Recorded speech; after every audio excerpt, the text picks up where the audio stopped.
Hello and welcome to the Writer Inspired Show. I'm really pleased to be speaking to Rebecca today, and this is going to be part of our deep dive series. So hello, I'm delighted that you joined us. Yeah, thank you for holding this. It'll be very interesting. Yeah, I'm really looking forward to it. I've loved these. I've done quite a few of them now, and I've found them really quite inspiring, and hopefully that'll help you too. I like to go straight into it. So first thing I like to do is ask you to say a little bit about yourself and what you've been up to, and then we'll go straight into the questions. That's okay with you? Okay. All right. My name's Rebecca. I am a full-time freelance writer. I run my own writing agency. And in addition, I try to be a novelist. Sorry, just a second. No, that's fine. I've got my dog by my side anyway, so no worries. All right, let's see. We have an uninvited participant who didn't want to be here. That leaves the cat in case she wants to contribute. But I've written, let me see, I tried to go the trad publishing route. I actually had a quite prestigious agent, but things didn't work out, and we parted ways a few years ago. And then I decided to try self-publishing, and I have 3 books out now, all in the same series. It's the Pumpkin Spice series, and it's Lovecraftian dark fantasy, and the protagonist is a cat.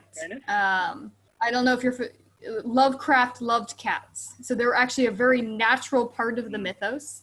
And this will likely be a 5-book series, but I published the first 3 books in a year, just bang, bang, bang. And then my writing agency took off. It had already been doing pretty well, but then I got a ton of jobs, and I was like, okay, I got to make hay while the sun shines. It's almost a year later, and I'm still making hay while the sun shines, and not writing the last 2 books in the series. And then I've run into the issue of, you probably have every author say this, but I swear I'm telling the truth. Almost everybody who reads them loves them. But because they've got a little bit of that cat cozy mystery thing going on, and then they've also got the Lovecraft thing going on, and then there's also a like I said, sort of dark urban fantasy thing, and so they don't really fit neatly into a genre. So I've had a really hard time finding the right market and how to advertise these. So for the past 6 months especially, I really haven't done much with them. It's really lapsed. I did just receive a really nice review from a writer posting it on Medium. So that's good. I mean, they're still getting some traction, but it's not going anywhere fast. And I don't know how to advertise, how to spend the money, how to get it out there. And also when I'm going to find the time to write the last 2 books. It's full-time writer already, and then also mother of 2 and all kinds of other stuff going on. So that's my situation. No, that's fair enough. As I say, so before we go to the proper questions, what sort of advertisement have you done? Have you done like BookBub? Have you done Facebook ads? What have you tried? No, I've been meaning to try BookBub, and I just keep putting it off because I'm so busy. And also, I have the impression that they want the books to be on more than just Amazon. And mine are on Amazon and Kobo. In fact, I think the last one I didn't even bother to put on Kobo. All of my sales have been through Amazon. So, another uninvited participant. Lincoln! That's fine. It's out. all right. You see why I can't get any writing done. So mostly it's just been Facebook ads. And I've gotten decent at Facebook ads. I can pretty much break even, if that counts as decent. But Amazon ads were a bust for me, and then I haven't really tried anything else. Every once in a while I'll try a new Facebook ad, but I never do more than break even. Okay. Yep.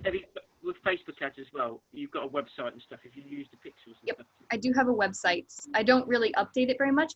It's actually a bit of a shame. I commissioned some art that I want to start a more regular newsletter and like a members page, basically, and I have some neat things. I have some art. I have some like bonus chapters, like little, they're like the after credit scenes for books that people can get if they join the site.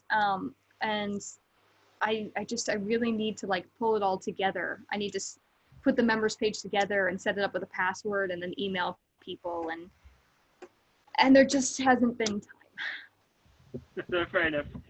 Yeah. So obviously, have you tried another one, Pinterest ads? That's something I've started to go into. I did Facebook ads and I didn't find successful in mine either. And I've started doing that a little bit more, and I'm seeing a little bit more success with it, particularly with Eat Free, getting emails, people going up that way. So that might be something. But, Sorry, I can't hear you very well. hang on, should I get a bit closer? Can you hear me now? Yeah, it's just a little faint, that's all. Okay. As I say, with Facebook ads as well, one thing I do recommend you look at is the figures and stuff behind it. So it will give you an understanding of who's clicking it, what age group they are, and stuff like that. So that might help you. And if you've got a pixel, then that'll be able to link. Do you want a link with a pixel? That'll be able to link into your website as well, and your lead magnet. Yeah, I don't have a lead magnet, no. Okay, no worries. So I've started work on one and didn't get anywhere with it. So that's it's, on the one hand, writing is a day job and is wonderful. And I'm very fortunate. I mean, I support a family of 5 based on my writing, which is that's awesome. It's really good, but it also has led to me being rather burned out on writing. And so finding the motivation to, after doing all the paid writing work, to then work on this book series, which, while I believe in it, isn't selling, it's difficult. Yeah. I can understand that. Okay. So I'm going to go into this because I think that one of the most important things for you really is to find out what you love. And I think once you found out what you love, you'll be able to sort of ignore all the other stuff and perhaps put it to later or whatever. But the first question I always ask is, what's your vision? And when I say what's your vision, I mean, I want you to open up. I want you to just go for it. How is it going to feel for you, etc. So in, say, 5 years' time, you pick up the phone call and say, look, this is where my life is. This is what I'm doing now. So, go for it. Okay. Okay, 5 years' time. Ideally, I would be getting most of my income from self-publishing. I would have a couple of really successful series under my belt. Some of them would be co-written or intertwined series with my husband, who's also a writer. And we work together on the business. We run the agency together, and we work well together. So we've talked about doing parallel series, and he can't find the time to write either. So in fact, he's frequently taking care of the kids and stuff so that I can do the writing work. And so, anyway, but in 5 years' time, if most of the income was coming from that, and I was only doing the sort of game writing jobs that I really wanted to, as opposed to doing it for main source of income, and then working with my husband, and ideally, maybe doing a little trad publishing too, like being a hybrid author would be nice. But to be honest, I'm definitely the sort of person who likes to hold the reins. So I can't see myself going full trad, actually, not after my initial experience anyway. It wasn't particularly positive. No. So, I don't really like putting my career in the hands of other people. So I think self-publishing is the route for me, and I would really like that to be my job, because I have a lot of really great stories that I'd love to tell, Yep. So that's pretty much it. Cool. So the next question that leads in with this is there anything that you can think of that can make you sort of gasp, giggle, or sort of make you feel excited that you're actually you'd like to do? So if it's, for example, I want to write 5 books in a year, is there any sort of challenge that you feel that would be really good and beneficial to you that excites you? I don't know. I mean, I suppose I could maybe get excited about querying again, because it has been a couple of years since I had an agent, and that could be kind of fun. I'm coming at it from a lot stronger position now. 5 years of freelance writing and a lot of experience under my belt now, so probably be easier to find an agent.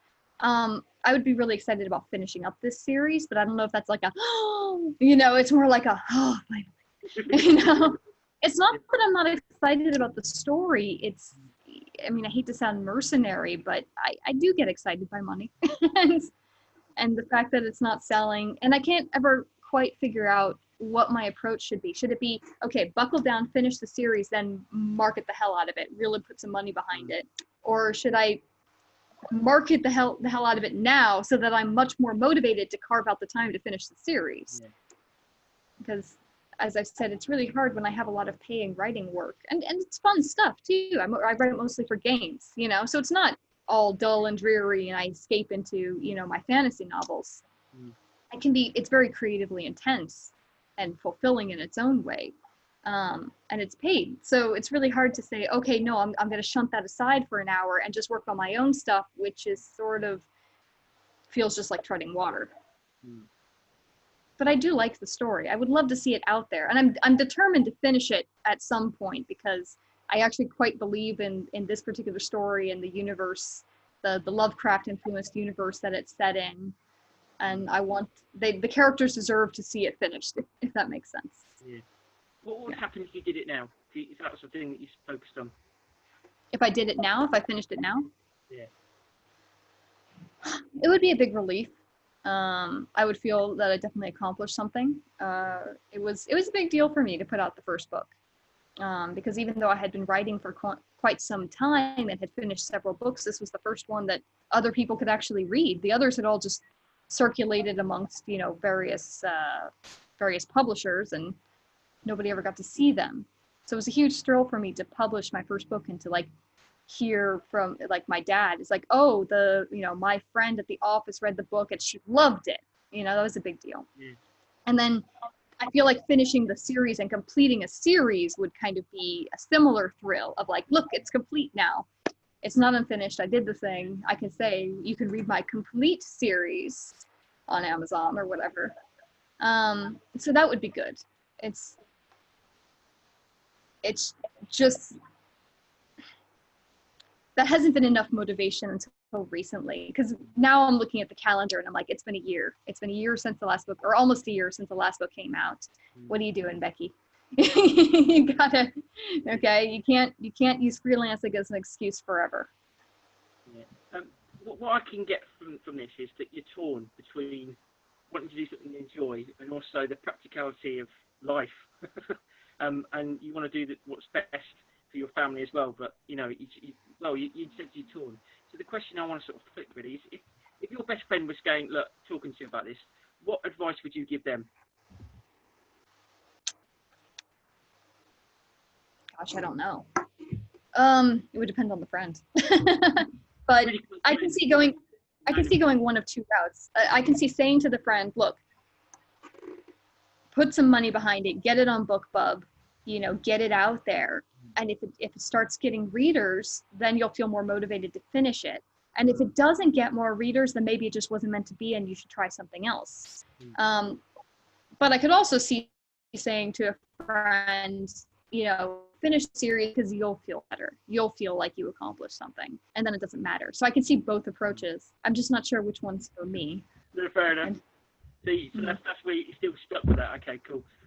So really what I think it is about inspiration. You need that bit of impetus and sort of like a sign from somewhere to go, this is what I need to do.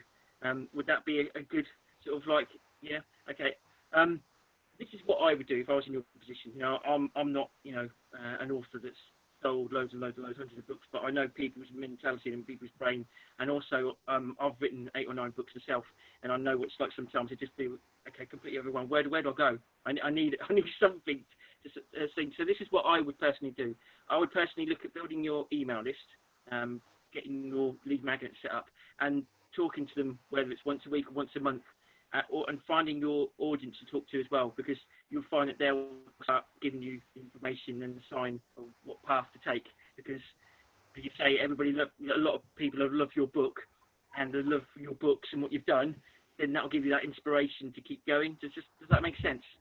Yeah. And I had been resisting that because I guess I'm a bit completist, you know, like oh, get it all done and then try and sell it. And I worry that people will look and say, well, nothing's new has come out in a year. Is she ever going to finish it? Yeah. You know, but I guess also, yeah, it would be really motivational if even just you know, a few people were like, yeah, we really want you to finish it. And then I would feel obligated even more than I already am. Like I said, I'm determined to finish it. It's just, determined to finish might be this year or 5 years from now, which really isn't acceptable. It's got to be sooner. So, okay. So you're thinking to go ahead and not so much put the money behind it, but like get it on BookBub and build the members page and the emailing list and stuff like that? I'd personally start looking at building an email list, yeah. Whether you don't have to go for it, just start, 5-10 minutes in a day. Right, okay, I want to go on to Facebook ads or whatever you feel, and just start building the email list that way. And then once a month or once a week, just emailing them saying this is what progress I have in the book. And obviously, there's no more accountability than knowing that you've got hundreds or thousands of people going, right, when's this book coming out? But also, I want you to be sort of kind and understanding to yourself, because we've just gone through, and we still are going through a pandemic, and there's so much emotional stuff going on, and you're juggling so much, and you've got this weight of the household on you, and you want you're feeling that a year gone, you still haven't published a book. You need to be kind understanding that there's a lot of authors, and I've spoken to many that are really, really struggling at the moment, with everything, even the isolation, and most authors love the fact that they can be on their own, but with this it's been quite difficult. So just be understanding to yourself from that respect. But for me, I would start going, right, okay, I need some inspiration, I know how to get it, I should just start emailing out and saying, this is how I'm getting on with the book, and then build this newsletter. You said you've got quite a few things that you can use to do that, and then take it from there. And if it means like I'm going to do the whole series and then I'm just going to go for it, and then you'll find that that's better, because one thing with BookBub, which is awesome, if you do get the holy grail of a BookBub feature deal, you can do the ads as well. But if you do get that, then they'll buy 1, 2, 3, 4, and 5, and then you'll get more money that way than what you would do. And the main thing, as I say, I won't go on too much on this, but the main thing as well is you'll build a relationship with your audience. You will start to know what they want, and you'll start to know who they're from and what they are, and that will help you as well with the next load of books. And then they'll buy your book as well. So then you're actually building your foundation and actually earning more money from it too. Does that make sense? Okay. Yeah, it does. So then I have the kind of nuts and bolts question. How do you recommend building an email list? Because I have an email list and I built it wrong. I had my husband write a short story that was connected to my series. It was set in the same universe. It had one of the same characters, but it wasn't my series. And it turned out to attract a completely different audience. It was different enough that it just attracted the wrong audience. And so I guess I need to write the lead magnet. I need to write that novella or the short story and advertise it and grow the email list that way. Yeah. You can do. Have you got anything else that you can use from your? You said you've got a few sort of lead magnets, as I call them, on your website. Yeah. I just have, I've got custom artwork of a bunch of the characters that I wanted to use as like member rewards. Okay. And I have some additional material, some like extra chapters, that kind of thing. Nothing that I would really consider a lead magnet. Okay. It's not tempting enough, I don't think. Okay. I mean, unless it's like, I mean, if somebody like buys my book and I say, okay, sign up here and you'll get free art of the characters, I can imagine that would be appealing. I did actually run a survey on my author page, yeah, like asking, and a couple other like fantasy book pages. They said, okay, speaking as readers, what would you want? What kind of goodies would you want? And art was one of the top things. That's why I pursued it. But the problem is that not enough people are buying the books to really build a list. Like I get a new subscriber every maybe for like 2 months. It's not enough. So okay. Yeah, pretty dead water. Would you like my advice on how to grow your email list? Mm-hmm. Yeah, okay. You can try Facebook ads. That's been quite beneficial to me, but more towards, and actually I've noticed recently that they're not quite so productive, but I put my first book out, Hope Over Anxiety, and that was like, I think it was about 30 emails for $5 a day that I managed to, I got. Now obviously it's not the same now, but that's one way you can do it. Have you tried BookFunnel? No, I haven't. Okay. that's another great one. But one thing I will warn you on as well, you'll get people just sign up because they want your free book. And then when you start emailing them, they have the audacity to go, oh my God, she's emailing me and unsubscribe. So you will get that as well. But you will build an email list there. But it will require, obviously, you emailing out to the people as well, theirs. And I'm managing to grow mine. And there's a lady that's in our group that she's got not spent any money apart from having a book funnel, which is $15 a month. And you can also have your book on your website as well and get 97% royalties, which is pretty cool. And you get it straight away. I think it's awesome. But she's done it, and from March she's built 1,000 email subscribers just using book funnel. So okay. pretty impressive. So again, what I'm trying to do is I don't want to go, right, okay, do this, do that. So you've got 8 hours worth of work each day to focus on. Book funnels shouldn't take you very long at all. They're really, really simple, and they're really good. They set the landing page up for you.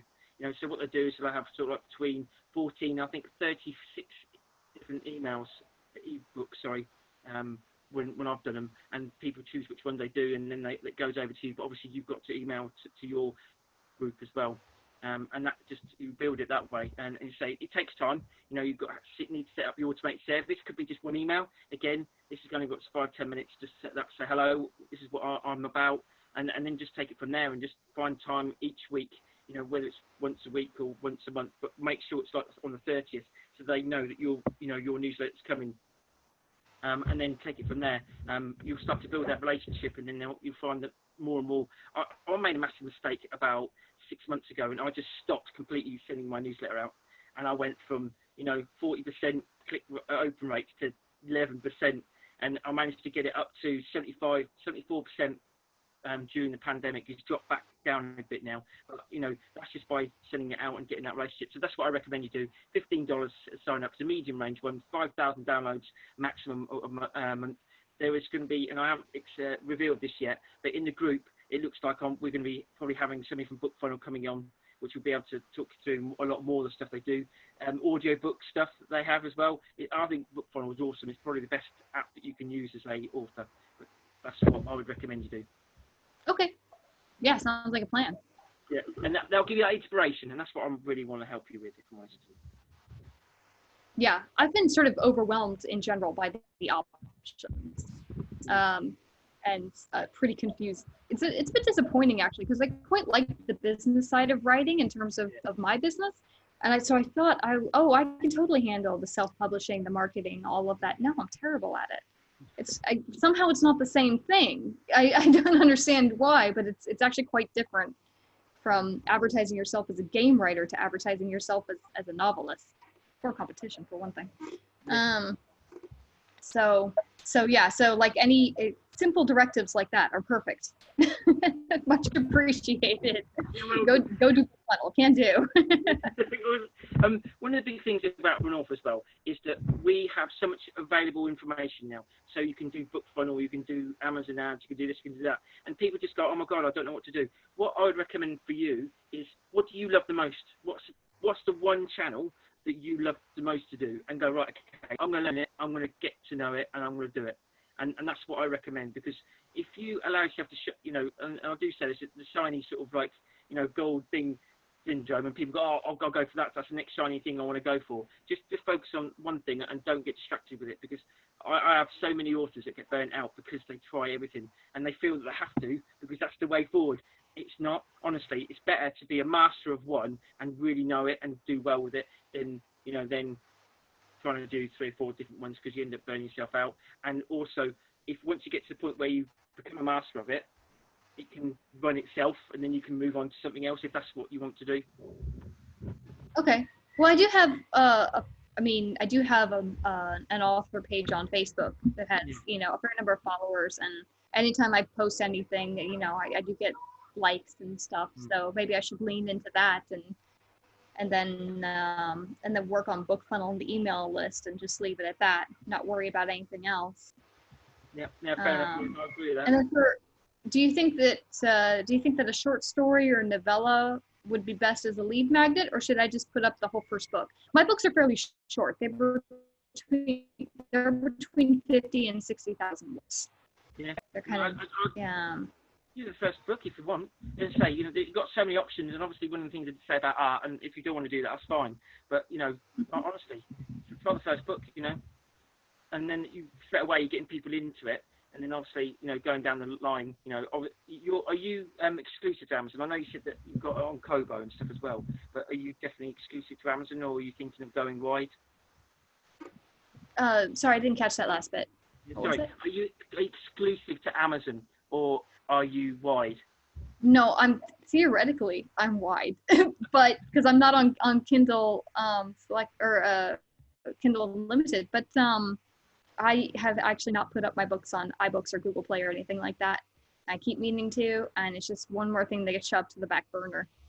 So that's probably also a next step. Is actually, if I'm going to be wide, it should actually be wide, because this is like the worst situation. I'm not exclusive to Amazon, and yet I'm also not on any other sites. So what am I doing? Yes. I don't even know. Again, I know this is additional work, but Apple, I would go direct.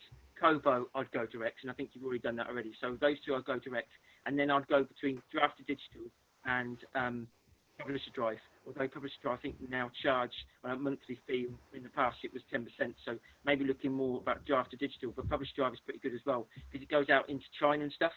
So you just upload it and then let them worry about it. Does that make sense? Obviously, they take 10 to 15%. But again, just have a look in more detail at Publisher Drive. I've not looked in the last 2 or 3 months, but I'm sure they've changed their basis from like 10 to 15% royalties for whatever money you make to $20 a month for the low bound thing. But again, where they send it to loads of other places, so you don't have to worry about it. So it's rather than going, right, okay, next one, and it's like a 5-10 minute job. Upload the cover, upload that, done. Okay, yep, I like the sound of that. Maybe I should just on other people a little bit more in general. Let the sites and everything do the work. Yeah, exactly. And again, this is something that I would perhaps ask you as well. What is your genius zone? So what's the thing that you love to do the most in being so I'll get a bit closer. I'm getting faint, aren't I? As an author, what's your favourite thing? What's the thing you love to do the most? Is it sitting and writing? What is it that you love to do the most? You mean in general? Yeah. Or about oh God, no, I hate editing. I used to enjoy it. I used to like editing. And then something about this series, every time I do a second read, I end up rewriting half the sentences. And it's the worst slog because I never allow myself enough time. I'm like, oh, I can do this in 2 weeks. No, I need like a month. And I don't know. It's. I think the thing I enjoy the most is that feeling after having a really good writing session. You're a bit tired, right? Not sure you can write another word, and yet it's just such a wonderful feeling. You got it down, and you're seeing the characters come to life, and that's a really good feeling. That's probably my favorite thing about it. And then I also quite like plotting and doing outlines, solving naughty plot problems and things like that, because that's a lot of what I do anyway. As I work as a narrative designer frequently, so figuring out story is always really interesting to me. So those are probably my two favorite things. I do not like editing. I hate proofreading with a passion. Like, I can't even describe how much I hate proofreading now. I used to do it, and I can't anymore. But I typically rely on other people to proofread. Okay. Yeah. That part of it I've outsourced. But yeah. And probably the editing would be much less frustrating if I just gave myself enough time to do it. Honestly, it takes for whatever reason now, it's a second draft. It's not an editing.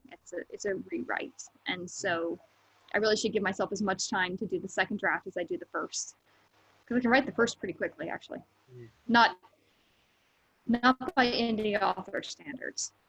So many people can just bang out that first draft in like 10 days. How? Yeah. I can't do that. I'm a fast writer, but I mean, I'm busy. So, I have maybe an hour a day to work on this. I'm also just tired, actually. That year of putting out 3 books in a row, I thought I was doing the right thing. Just like I said, just bang, bang, bang. out they go. And I actually wonder now if I really burned myself out. That maybe wasn't the right approach for me. And I've been approaching this next book with some trepidation. I finally got it fully outlined. So next is the writing, and instead of looking forward to it, I'm kind of dreading it because my last experience was rather painful. It was, I work and then I stay up late at night when the kids are in bed and I write some more. And sometimes it's fun, it's right until 2 a.m. and it feels great. But frequently it's just exhausting. I have another question I'm not sure that you can help with. But let's finish up this one first, and then I'll. Okay. The biggest thing I see from this is that you said it's more pain, so you associate this writing now with pain. So you're actually sort of fighting, but you enjoy writing with the experience you've had before. And one thing I want to try and help you with, and the overall arc of the entire thing is, you need to slow down and finding ways. And I'm sure that you sort of say to me, hang on a minute, me slowing down with I've got all this to worry about. Yeah, it can be a bit unrealistic, but for me, I think that's what you perhaps need to do. So the question I would like to ask you is, what sort of things have you done to sort of get your creative spark going and to find ways of slowing down? So for example, I meditate for about 2 hours a day now. I go for a walk, I take the dog for a walk. We're quite lucky. We've got a sort of woods at the back, so I can take it, stuff like that. Is there anything that you can do during the day that you can allow you to sort of think more clearly and just sort of slow yourself down? Time for you. Well, I have meditated in the past and it's been very effective. So that is an option, although that time has been taken up by other things. Actually, to be honest, I love walking. I'm a walker. And my neighborhood is not particularly conducive, but I do still try to go for a walk every day. And that helps immensely. Also for me, listening to music, it's not calming exactly, but it's, what's the word I'm looking for? Nope, can't find it. Inspiring? Writer can't find her word. Cathartic. Yeah, cathartic, that's the word I'm looking for. Like listening to music, listening to loud rock and roll, very cathartic, really helps sort of clear the cobwebs, So if I did more of that. I've also, part of the problem I'm running into is that I have 2 working shifts basically. I work from about 9 to 1 and then I do again from 3 to 5 because that's when I have childcare. And I have to get everything done in that time. And in the past, I have found that if I do not work on my writing first before all the paid stuff, it will not get done. Because if I do the paid stuff first and then I finish it, and if by some miracle I still have some time, I'm exhausted and I miss my kids, and I just want to get out of the house, and so it has to come first. But I'm also kind of cranky in the first thing in the morning. So now it becomes a chore, right? It's just like I dread sitting down and working on it. So I guess I need to find some way to look forward to it or loosen up a little bit and not feel like, oh, one more obligation, right? Yeah. Why did you start writing? What was your biggest thing? When did I start writing? Why did you start writing? Why was you start being an author? What was your reason for it? I've always wanted to be an author. I mean, since 4th grade. Okay. So, and I wanted to be a writer for years because it's what I'm good at. For a long time, this is a bit revealing, but for a long time I felt like it was the only thing I was good at. Okay. And I don't feel that way anymore. But that was a powerful motivation, even if it was a rather negative one. I'm like, this is what you can do, so you better do it. And when I was 23, I was in South Korea with my boyfriend at the time, husband now. Yeah. And I was working at a Hagwon. I was teaching English, and there were long periods of time, several class periods a day, I'd just be sitting at my desk, nothing to do. And I was like, okay, Becky, you've started about 50 novels. You've only finished one of them, and it was terrible. Okay, if you want to become a writer, now is the time. This is it. This is the moment. No kids. You've got all this free time at work in which you just have to sit at your desk. So do it. And so I did. And it was wonderful to really finish that first full book. And the first one I wrote when I was 14, it was 80 pages. It doesn't count. It was wonderful to actually finish the book. And then I was just pursuing that partially because, like I said, it's just what I do. And then I usually I love it. A little burnt out at the moment, but usually I love it. And then also I was just, I really wanted to be a professional writer. I wanted to be able to support my family with writing and not have to work another job. So that was also a big part of my motivation as well. So that's why I got started.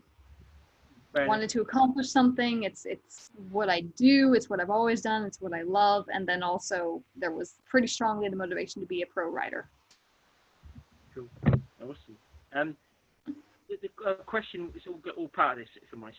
When was the last time you did something for you? Last time what? Last time you went out and did something for you. So you went out with your friends, or you just did something, not work-wise, just did something. What was the last time? Oh, probably an hour ago. An hour ago. I sound very hard driving, but actually I'm quite lazy. So an hour ago, I went to the stationery store with my husband to get some art supplies for a project I'm working on. So, I was, there is time built in, but it is frequently, even that art project is sort of a goal. Yeah. It's not very relaxing. It's creative and fulfilling, but not necessarily relaxing. Okay. Mm-hmm. So yeah, I just want to lightly touch it on again, obviously before the question that you wanted to ask me, but lightly touch on your meditation and sorry, you can't hear me again, can you? Meditation and stuff. What can you do? And again, this is something that I suggest. If you don't have time in the mornings because you're about to get up and the kids are out and you've got the dog jumping on you, the cat jumping on, whatever. I would suggest. Sorry. That's a very accurate. Yes. There's some things called what I call stealth meditation. So rather than going, right, okay, I need half an hour now just to meditate, I need 10 minutes, etc. When you make a cup of coffee, cup of tea, whatever it is in the morning, actually just sort of like breathe and just slow down, make a cup of tea and make it a ritual and sort of, listen to the boil of the cup, all that sort of stuff, boil the kettle. I know this may sound boring, but honestly, just do stuff like that. And then during the day, just check in with yourself. How am I feeling at the moment? And then this is what I do a lot of now. The last 4 or 5 weeks, I've really sort of like pushed myself more in regards to improving how I come across and how I feel about myself. Is just breathe. Breathe in, do deep breaths, and just sort of slow down. They won't be perfect, but for me, it's just important for you to sort of slow down and appreciate how far you've come and what you're doing. Because at the moment, I just feel that you're using your anxiety to drive yourself to get things done, and that can only last for so long because you get yourself burnt out. And I've got a life coach, and he made this really great point, and I used to do it. I used to right, okay, today I'm doing this, 15 million jobs, 15, 20 hours today, I'm going to get it all done. It's like, well, hang on. The reason why you're leaving your job is because you want to be free, and you're doing something that's exact opposite of freedom. And it's like, yeah, he's got a point there. So that's what I sort of encourage to you really to bear in mind when you're doing this. And then the last thing, I always talk about this, but I have a planner by Brendan Burchard. It's called a high performance planner, and every single day I will sit in the morning and I'll write down what I need to do. It says what 3 actions you need to do today, and then I just go through it and it assesses what you need to do, what fun you've had today, who do you need to connect with, who needs you on your A game, all that sort of stuff. And I just write it down, and then you do one in the morning. This is 5 minutes, it's not a big thing. 5 minutes at night, and just put 3 key points I need to do each today, and that's it. I've got to the point where I actually write stuff like, get up, work out, have a cold shower, stuff like that.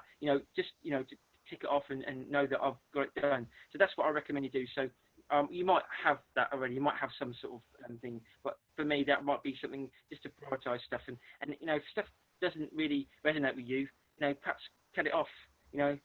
the most important thing as a writer we need to get to the point of is loving what we're doing and being really creative. And if we're driving ourselves through anxiety, which, to be honest with you, this is not a criticism of me, this is something that all authors do that I've met, and we drive ourselves through anxiety, we're not going to be our most creative. We're not going to enjoy the experience, because being a writer is amazing. You know, I love it. I absolutely love it. You know, and I've said this in the other deep dives. If you go to work, right, you're not feeling up to it, you can do your job. As a writer, if you're not feeling up for it, you are not going to be doing any work today. So that's really what, and if it is, it's not great. And I can vouch for that for myself. So that's why I would encourage that. Okay, yeah. Actually, this has been really helpful, because I'm seeing now that the real issue has been that I just pushed myself way too hard that first year. And actually, speaking of anxiety, I used it to lever myself out of postpartum depression, because I'd recently had a baby and I suffer from PPD each time.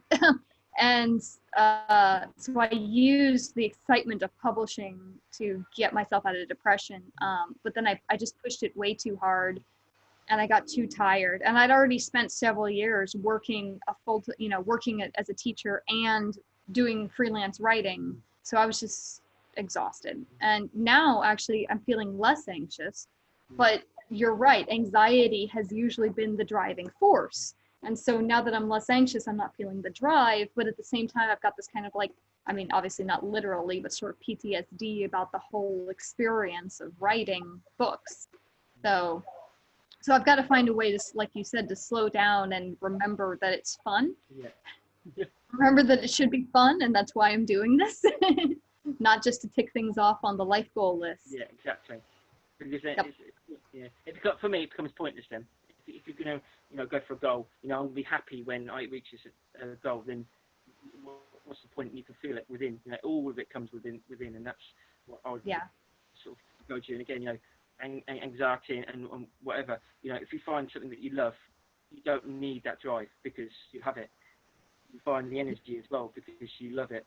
That's the real key thing for me. Yeah, and I finally finished outlining that book, and I did feel wonderful. I figured out a plot problem, and I was like, this is going to be good. This has a really nice arc, and these are good characters, and I guess I have to remember to lean into that and find a way to come up with some kind of morning routine. I do think I have to do this first before the freelance writing. Otherwise it won't get done, but I've got to make it so that it's not just like grit my teeth and pound through it. I've got to find a way to enjoy writing again. I guess that's the problem, right? Like my whole life I wanted to be a pro writer and make a living writing, and now I do. And I'm discovering, that thing that people always warned me about, which is that when you make your passion your job, you start losing the passion. So yeah, got to. And then there was, I don't know if you can help with this part. But do you have like chronic back pain or any other problems with writing? No, not so much. No, no. Okay. I limit myself. Oh. Probably about an hour, and then I have to. You're freezing up, unfortunately. So I don't have that. Oh, okay. See, I'm spending, a really good. Oh, froze. It's breaking up pretty badly. One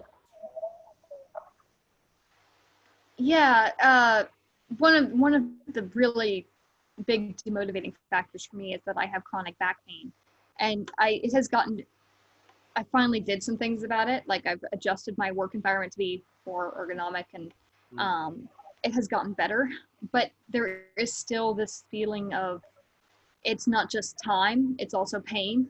It always hurts eventually. There's no such thing as pain-free writing for me. And so I slog through it for the paid stuff because it has to be done. But then it's, that recently the trade-off with writing my own stuff doesn't feel worth it. It doesn't feel worth it to sit through the pain. So I was wondering if you had any advice about chairs, or I know a lot of writers overcome, issues with their wrists and things like that with speech to text stuff.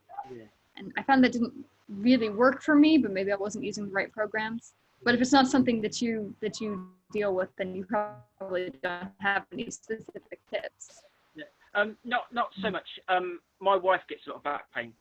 She's a teacher, so she does quite a bit of sitting down as well with her class.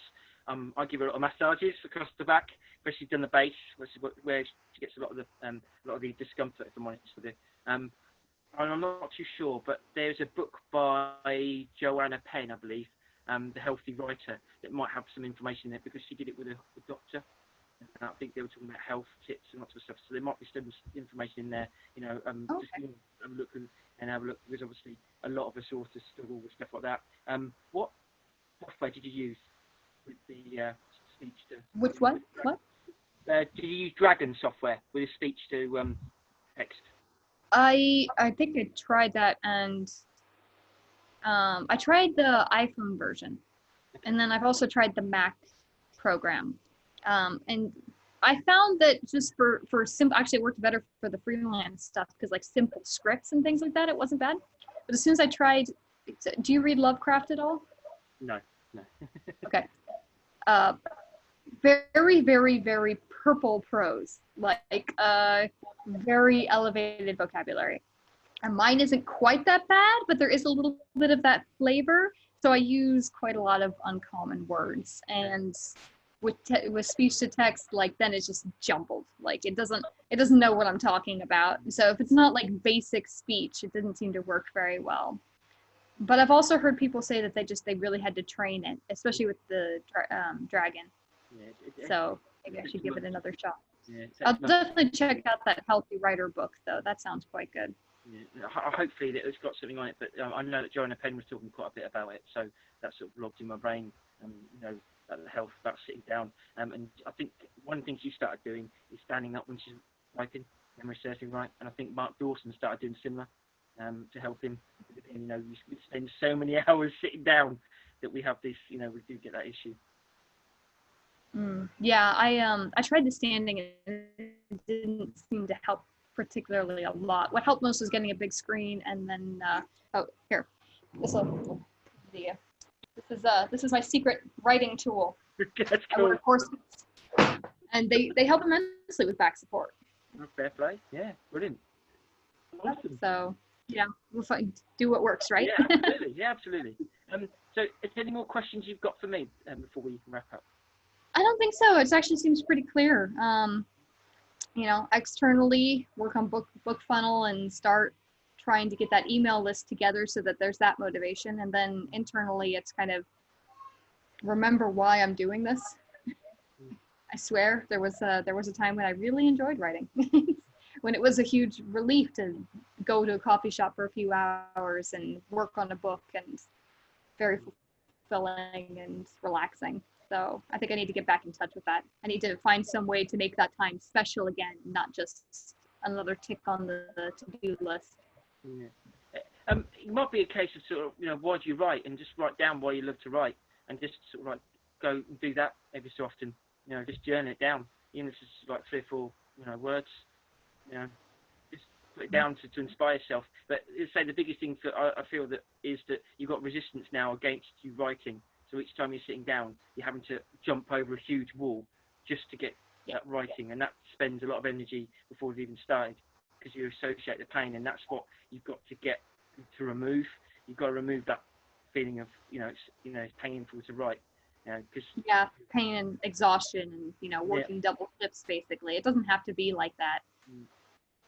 I could do just a book. I mean, I guess maybe what do you call it? Fast publishing.